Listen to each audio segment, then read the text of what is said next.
你比较重，你走一走，因为我太轻了，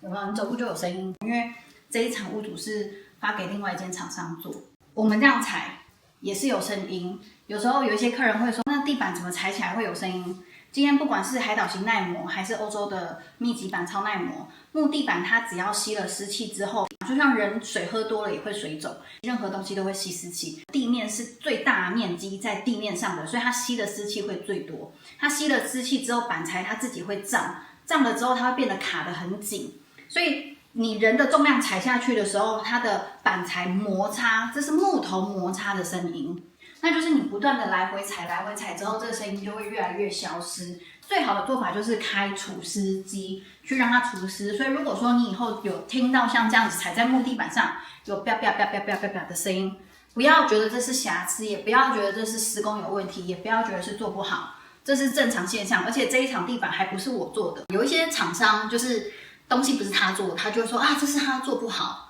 这种厂商真的是很垃圾啦，就是专业知识不足才会去想要攻击其他的同业。所有的木地板都有这种正常现象，